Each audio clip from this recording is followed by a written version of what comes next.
Action news में आपका बहुत बहुत स्वागत है। मैं हूं आपके साथ अबरारुल हक रहमानी। सियासी संग्राम खास प्रोग्राम में आपका बहुत बहुत स्वागत है। आज जो चर्चा कर रहे हैं वो अखिलेश यादव के बयान को लेकर के है। अखिलेश यादव ने जिस तरीके से अमेठी को लेकर के एक बड़ा बयान दिया, राहुल गांधी को लेकर के, फिर वहाँ पर जो राजनीतिक समीकरण है उसको लेकर के, और दरअसल माना ये जा रहा है कि इस समय जिस तरीके से उत्तर प्रदेश में सियासी सरगर्मियाँ बढ़ रही है उसका एक बड़ा कारण ये है कि जिस तरीके से मैनपुरी लोकसभा उपचुनाव में डिम्पल यादव को एक रिकॉर्ड मतों से जो जीत मिली है उसके बाद अखिलेश यादव के हौसले जो है वो बुलंद नजर आ रहे हैं। और इस समय प्रदेश के अलग अलग हिस्सों का वो दौरा भी कर रहे हैं, जनता के मिजाज को परखने की कोशिश कर रहे हैं, जनता के बीच जाकर के सरकार के खिलाफ फीडबैक भी जान रहे हैं वो। और माना ये जा रहा है कि अभी से जो है ख़ास करके दिवाली के बाद से ये बड़ा बयान आया था कि समाजवादी पार्टी कहीं ना कहीं इस पूरी लड़ाई के लिए तैयारी करना शुरू कर देगी और प्रदेश में जो कार्यकर्ता है वो हर जगह घूम घूम कर समाजवादी पार्टी के पैगाम को आम करते नजर आएंगे। इन्हीं तमाम सवालों का जवाब तलाशने की कोशिश करेंगे। मेरे साथ क्रांति मौजूद है, समझेंगे कि इस समय जो है इस पूरे मुद्दे को लेकर के इनकी क्या राय है और क्या वाकई अखिलेश यादव जो है इस समय पिता के निधन के बाद अगर देखा जाए तो लगातार जो ये सारी बातें कही जा रही थी कि कहीं ना कहीं नेतृत्व को लेकर के उनके लिए चुनौतियां पैदा हो सकती है। लेकिन ये बात है कि शिवपाल यादव को उन्होंने पार्टी में वापसी करवाकर एक जो है पार्टी के लिए और परिवार के लिए भी एक नींव जो है अपनी वो मजबूत की है और इसका सियासी तौर पर फ़ायदा भी मिलता नज़र आ सकता है। लेकिन साथ ही जो समाजवादी पार्टी के लिए बड़ी चुनौती है कि जनता के मन में जो एंटी इनकम्बेंसी होनी चाहिए सरकार के खिलाफ वो नज़र नहीं आती है। तो इन सारी चीज़ों से वो कैसे निपटते नजर आएंगे अखिलेश यादव?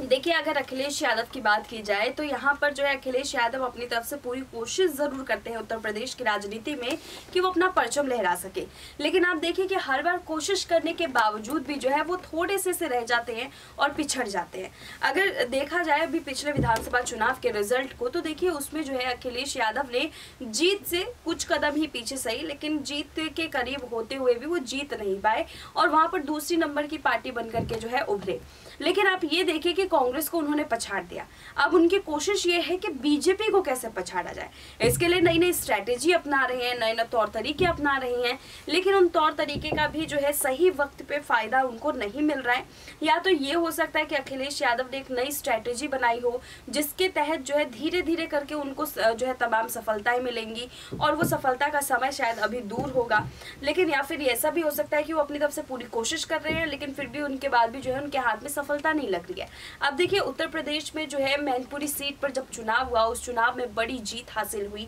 उस जीत को पाने के बाद जो है अखिलेश यादव ही नहीं तमाम समाजवादी पार्टी के नेता जो है वो खुशी से झूम उठे थे और उन तमाम लोगों के बाद जो है ये देखा गया था कि उनके अंदर जो है खुशी की लहर इतनी थी कि उन्होंने भाजपा को जो है काफ़ी नीचा भी दिखाया। लेकिन आप देखिए कि उसके अलावा जब तमाम राज्यों में चुनाव हुए या फिर उत्तर प्रदेश की ही बात कर लेते, उत्तर प्रदेश के अन्य इलाकों में जब चुनाव हुए तो उस चुनाव में फिर समाजवादी पार्टी पछाड़ खा गई। तो देखिए वहाँ पर जो है अप एंड डाउन का जो खेल है वो चल रहा है लेकिन उस खेल को समझने की कोशिश अखिलेश यादव शायद कर रहे हैं लेकिन उनकी जो टीम है वो कहीं ना कहीं उनको पीछे खींच रही है। तो वो शायद अपनी टीम की वजह से पीछे हो रहे हैं। अगर वो उसको भी उसी मजबूती उसी समझबूझ के साथ आगे बढ़ाएंगे जिस समझबूझ के साथ वो खुद काम कर रहे हैं तो शायद आने वाले समय में वो जीत सकते हैं।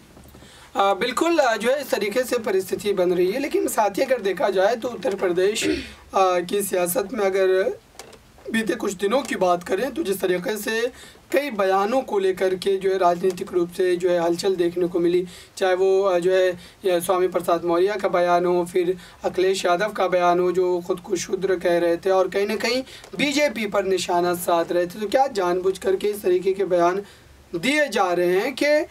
यहाँ पर जो एक राजनीति लगातार उत्तर प्रदेश में होती नजर आई है जातिगत राजनीति, क्या उसको साधने का एक प्रयास है और यही वजह है कि इस तरीके के बयान जो है अखिलेश यादव दे रहे हैं और क्या वाकई उनको इसमें सफलता मिलेगी? क्योंकि बीजेपी भी जिस तरीके की राजनीति करती है तो कहीं ना कहीं जो है आप कह सकते हैं कि जातिगत जो बंधन होते हैं वो टूटते नज़र आते हैं। तो क्या अखिलेश यादव इस बार वो जातिगत राजनीति करने में सफल हो पाएंगे? क्या 2024 में पार्टी को सीटों के लिहाज से इजाफा देखने को मिल सकता है? देखिए अबरार, बिल्कुल यहाँ पर जो है जातिगत मामले को लेकर के जो है काफ़ी ज़्यादा मुद्दे अखिलेश यादव ने उठाए और उनके जो इन दिनों जो रुख रहा है इस पूरे मुद्दे को लेकर के, वो इस ओर ज़रूर इशारा कर रहा था कि जातिगत मुद्दे को लेकर के जो है वो आगे के चुनावी माहौल में अपनी जीत की कहानी लिख सकते हैं। और आप ये भी देखिए कि यहाँ पर जो है जीत का परचम लहराने के लिए वो अपनी तरफ से पूरी कोशिश कर रहे हैं। इसके लिए जातिगत जनगणना मामले को लेकर के जो है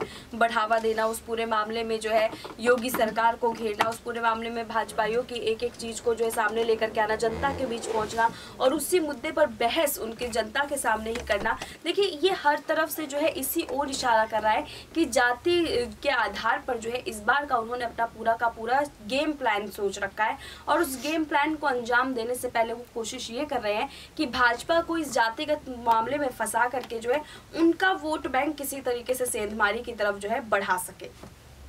लगातार जो है इस समय उत्तर प्रदेश की सियासत में बयानों का दौर जो जारी है, लेकिन इस समय माना यह जा रहा है कि नगर निकाय चुनाव की बात करें या फिर 2024 की बात करें तो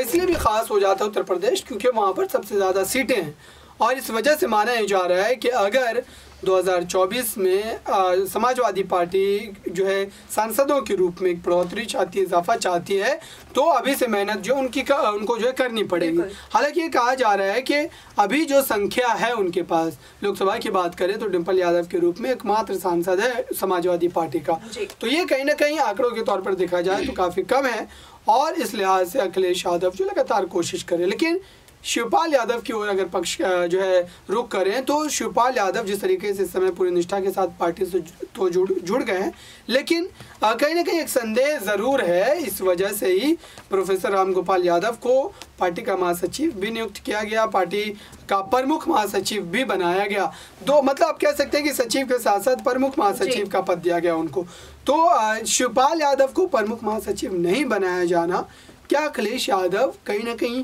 जो है अपने लिए खतरा जो है समझ रहे हैं शिवपाल यादव को? और जिस तरीके की राजनीतिक सफ़र की अगर बात की जाए शिवपाल यादव की तो कई बार अखिलेश यादव के खुलकर वो खिलाफ बोलते नजर आते हैं, उनके फैसलों से डिसएग्री करते नजर आते हैं और इस लिहाज से देखा जा रहा है कि 2024 से पहले कहीं बीजेपी कोई बड़ा खेल न कर जाए क्योंकि अभी भी शिवपाल यादव उस तरीके से संतुष्ट नजर नहीं आते क्योंकि बेटे आदित्य यादव को कोई बड़ी जिम्मेदारी अभी तक नहीं मिली है। तो शिवपाल यादव को लेकर की जो चर्चा सियासी गलियारे में हो रही, क्या वाकई उसमें कोई दम है या फिर अफवाह इसको माने? देखिए अबरार, बिल्कुल यहाँ पर अगर शिवपाल यादव की मैं बात करूँ तो देखिए शिवपाल यादव जो है वो यहाँ पर अपने आप को खड्डे के रूप में अखिलेश यादव के सामने पहले ही खड़े कर चुके हैं क्योंकि देखिए अखिलेश यादव जो है उनको इसलिए भी खतरा मान रहे हैं क्योंकि अखिलेश यादव ने वो दौर देखा है जब शिवपाल यादव जो है पार्टी से मुंह मोड़ करके चले गए थे। अब उन्हें ऐसा लगता है कि अगर पार्टी में ज़्यादा बड़े बड़े जो है पद अगर वो शिवपाल यादव के नाम कर देंगे और शिवपाल यादव जो है एक बार फिर से अगर मन बना लेंगे जाने का तो वो भी जाएंगे, नेताओं को भी ले जाएंगे और पूरी समाजवादी पार्टी को तहस नहस कर देंगे। तो वो उनके हाथ में उतनी ज़्यादा पावर सौंपना ही नहीं चाहते हैं जिससे कि समाजवादी पार्टी को जो है कोई बड़ा खतरा मोल लेना पड़े। तो देखिए मेरे को लगता है कि अभी पूरी तरीके से भरोसा जो है वो शिवपाल यादव पर अखिलेश यादव का अभी तक नहीं हो पाया। तो शायद यही एक बड़ी वजह रही होगी कि यहाँ पर तमाम बड़ी पदों से जो है शिवपाल यादव को साइडलाइन किया जा रहा है। बहुत बहुत शुक्रिया इन तमाम सवालों का जवाब देने के लिए। तो ये उत्तर प्रदेश की राजनीति का पूरा खाका था और ये तय माना जा रहा है कि आने वाले समय में कई बड़े बदलाव होते नजर आ सकते हैं। इस खास रिपोर्ट में बस इतना ही। देखते रहिए ताज़ा तरीन खबरों के लिए नेक्स्ट 9 न्यूज़ को। धन्यवाद।